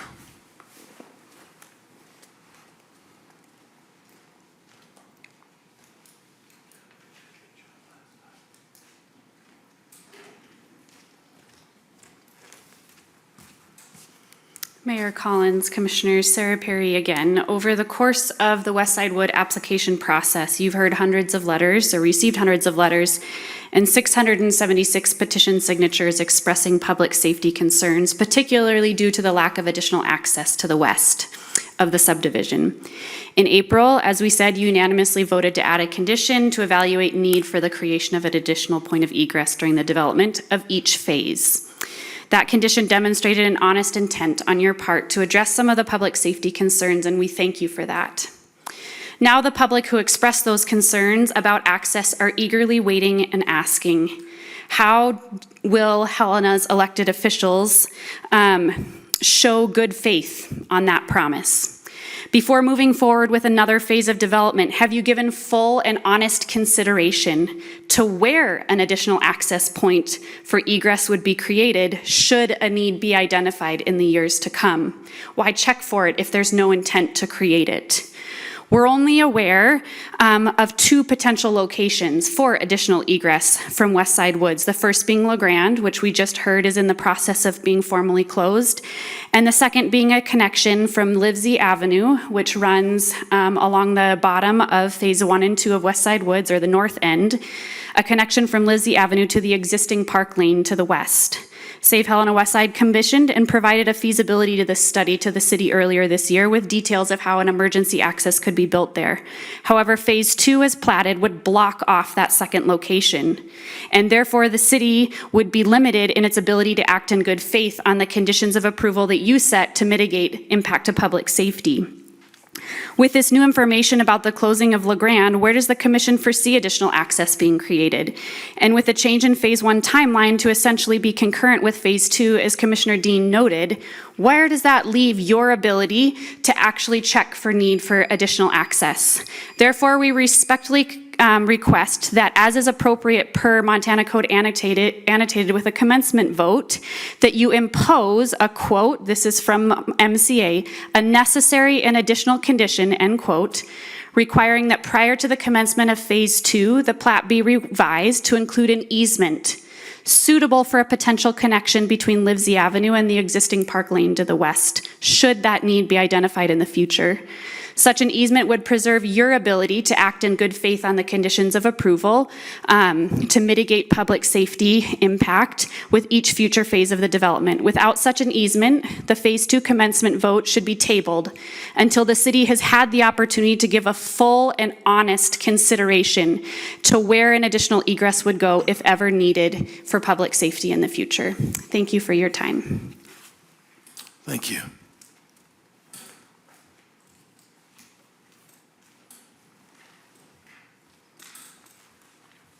Honorable Mayor and Commissioners, Forrest Zimmerman on Knight Street, speaking as a director of Save Helena Westside, in contrast to last time. In addition to what our president, Sarah Perry, said, just emphasizing that the plat itself, there won't be homes built, but the plat itself will prevent, a Phase 2 plat, will prevent entry where a road could be built for additional egress in the place that has been agreed upon by the landowners to provide the land, and the feasibility study that we provided would allow physical construction. That would be prevented by the plat. And so, to reiterate, we would very much like to see an easement left or an option left so that that is not prevented. Another consideration is, looking over the information provided to the public, I can find nothing, and I would happily be corrected if it's been provided and I've missed it, but I see no public information is provided that we could review that says why Phase 2 needs to commence now. There may be some reasons tied to it, like saying the water main runs through there, the city water main. But the city water main's in its own 20-foot easement that can be worked on at any place during that easement at any time. So what mandates Phase 2 commence now, prior to knowing what the results of Phase 1 are, as the phasing process is intended to do? If we commence with additional phases before any effects of a previous phase are known, what is the validity of a phased project? So I'd invite you to say no to Phase 2 unless the sole option, and the only thing we object to and the area residents object to, is to just not cut off our most viable physical and agreed upon way to have additional access should it be determined to be needed, after the effects of traffic and other effects of the road changes that are proposed with the subdivision are in place and can be observed. Absent that, there's no objection to giving the developer what makes it easy for him to do his project, as long as that one thing, access, is not prevented. Thank you. Thank you, sir.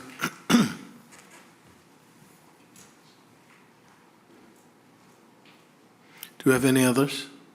Madam Clerk, do we have any online? Mr. Mayor, I do have one written comment in line, if I could read it into the record. Would you please read it for the record? Edward Santos, an easement for a future emergency access point should be planned before you vote on Phase 2. I ask that you table this vote in order to get more information on providing an emergency easement. And that is all, Mr. Mayor. Thank you. At this time, I'll entertain a motion. Mr. Mayor, could I ask a question before Please. we move to the motion? Thank you. I'm not sure if this is for City Attorney Dr. or Director Brink. What is the process for requesting an easement at this phase, given where we are on a Phase 2? What does that look like?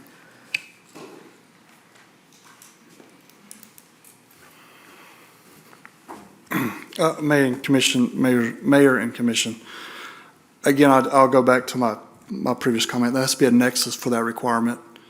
Right now, we've not identified, nor have we had traffic numbers showing where additional western access is needed.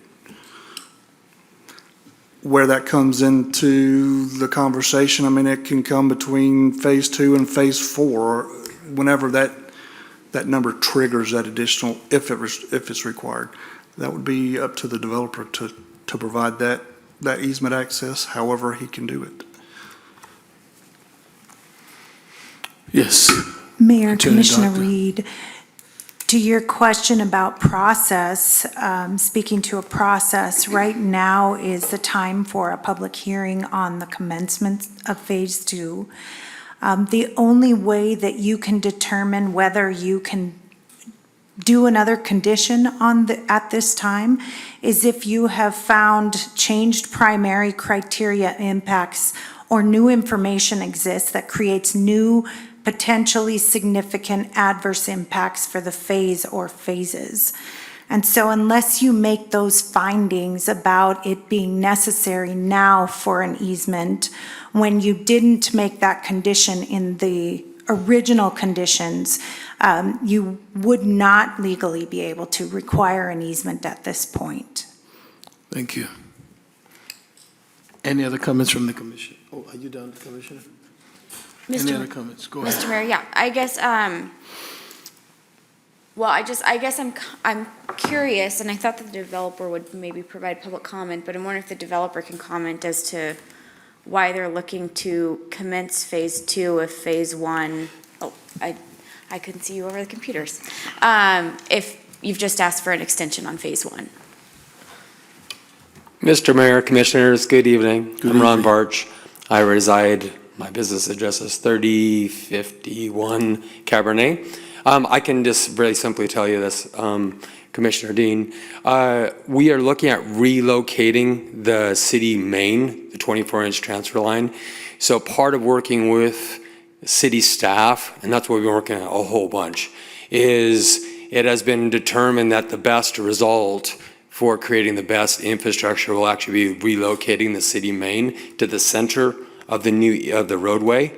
That means that it would no longer reside within that existing 20-foot easement. Furthermore, there's a whole bunch of infrastructure that connects from Phase 1 to Phase 2, where all that alignment needs to happen. So you wouldn't want to readjust the city main on just Phase 1 and then have a jog, if you will. So there's a lot of reasons why that coordination needs to happen at the same time. Is that pretty much it, sir? Yeah, thank you. If you don't mind me adding, Mayor and Commission, in addition to what Mr. Barch just said there is a lot of Phase 2 infrastructure that ties into Phase 1. There's also a schedule for construction to happen, so we just asked for extension of Phase 1 to be 2024. If we're not able to figure out the engineering between the phases, we'd likely be, for phase one, we'd likely be back here again asking for another extension for phase one final plat, since those do tie into each other. And Mr. Mayor, can I ask a follow-up? Please. When do you plan on doing the traffic impact study then, when you have the understanding of the impacts of phase one? I might let Drew, Mayor and Commission, answer that with WWC. Great, thanks.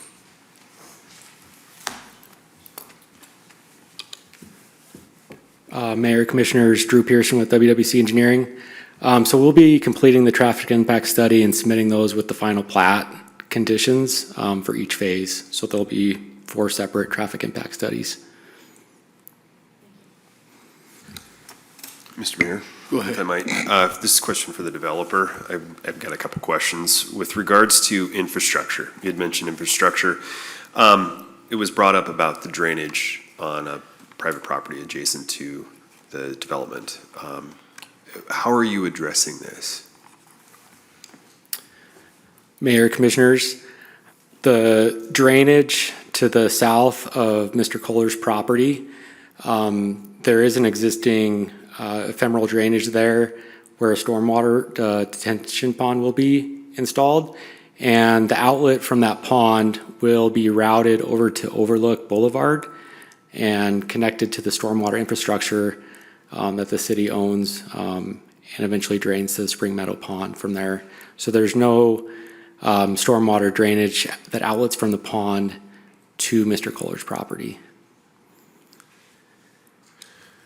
Mr. Mayor, thank you. So there is none of the drainage will get onto Mr. Kohler's property? Mayor, Commissioners, the low-level outlet and all of the treated stormwater from the pond will not go through Mr. Kohler's property. One more question, Mr. Mayor. For the developer, regarding, I had a question I wish I would have asked when we first did this with regards to Overlook Boulevard and Ninth Street, where the, where Lee Court is. Why was there not a connection between Overlook and Lee Court? Mayor, Commissioners, the connection between Lee Court, if I'm envisioning this correctly, to Overlook Boulevard, there was a very steep grade right there. I believe it was over 20%, and we couldn't meet city engineering standards or city code for the 10% grade for the maximum in that area. Thank you, Mr. Mayor. Okay. Any other comments from the commission? Okay, did we have public comments on this already? Yeah, that's what they're doing. Okay, thank you, sir. Well, you rearrange me, please. Okay, so at this time, I'll entertain a motion.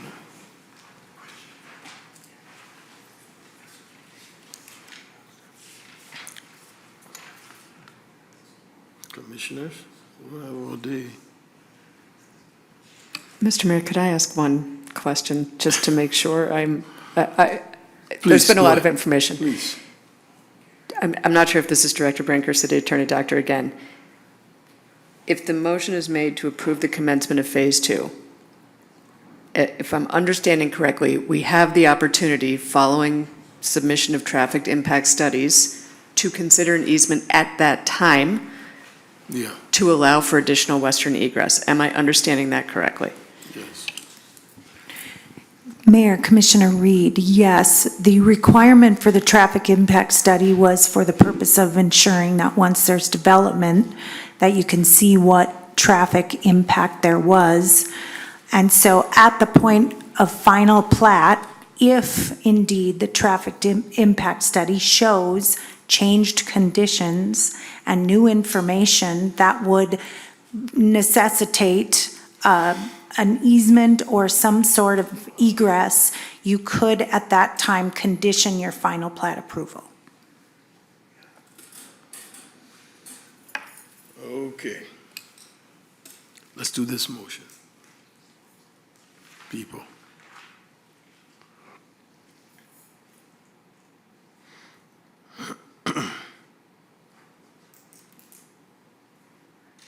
Mr. Mayor, I Go will ahead. make this motion, and I just want to clarify that if we do not find that there are any impacts that have changed, MCA requires us to make this motion. When we get to the final plat, we can consider if there are additional criteria that have changed. That's accurate. Mayor, Commissioner Dean, yes. Okay, thank you. Mr. Mayor, I will move to determine that there are no changed primary criteria impacts or any new information that exists creating new potentially significant adverse impacts for Phase 2 of the West Side Woods Phase subdivision. Second. It's been moved and seconded. Any final discussion? Madam Clerk? Commissioner Dean. Aye. Commissioner Reed. Aye. Commissioner Shertliff. Aye. Mayor Collins. Aye. The motion carries 4-0. Thank you. Consider exclusive use permit Brothers Tap Work. Director Kanopke, you have the floor. Good evening once again, Mr. Mayor, Commissioners. This is the second reading to consider the exclusive use permit for Brothers Tap Works.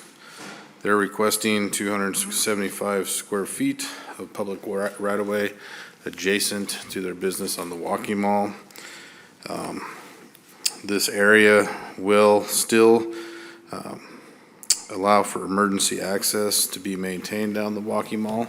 It won't encroach upon that. The city has the commission has the right to grant this exclusive use. In City Code 713.5, one aspect of this is that exclusive use requires a 5% of the fair market value of the property as determined by the most recent appraisal of the Montana Department of Revenue. And in this case, that comes out to be $565.95 per year. The advantage of this will enhance the area. It's in alignment with the goals of the area. The disadvantage is the public access would be reduced in that area. We recommend for you to approve the Brother Tap Works exclusive right-of-way use permit of 275 square feet and the annual fee of $565.95. And I'd be happy to answer any questions. Thank you, Director Kanopke. Comments or questions from the commission? Mr. Mayor, just a quick question. Please. I think you've said it, but just to clarify that the multimodal study, the one we just had a presentation on Wednesday, yes, this aligns with what they had proposed for the pedestrian mall and improvements. Is it in alignment with what was recommended by that study? Mayor and Commissioner, generally, yes, it is in alignment. They showed you some conceptual drawings of the Walking Mall. Some showed, the kind of sidewalk cafes type thing. Some showed a little different. So, I mean, generally, yes, but when we get down to that final design of one day of what that Walking Mall is going to look like, it may look a little different. Great, thank you. Yes. I was going to make a motion when you were ready. Oh, any other comments from the commission? Do we have any public comments on this topic? Madam Clerk, any online? Mr. Mayor, I have no public comment online. Thank you. I'll entertain a motion. Mr. Mayor, I will move to approve the Brothers Tap Works exclusive right-of-way use permit of 275 square feet and an annual fee of $565.95. Second. It's been moved and seconded. Any final discussion? Madam Clerk? Commissioner Dean. Aye. Commissioner Reed. Aye. Commissioner Shertliff. Aye. Mayor Collins. Aye. The motion carries 4-0, excuse me. Thank you. At this time, is there anyone from the public wishes to address the commission? Madam Clerk, any online? Mr. Mayor, I have no public comment online. Any final discussion from the commission? This meeting is adjourned.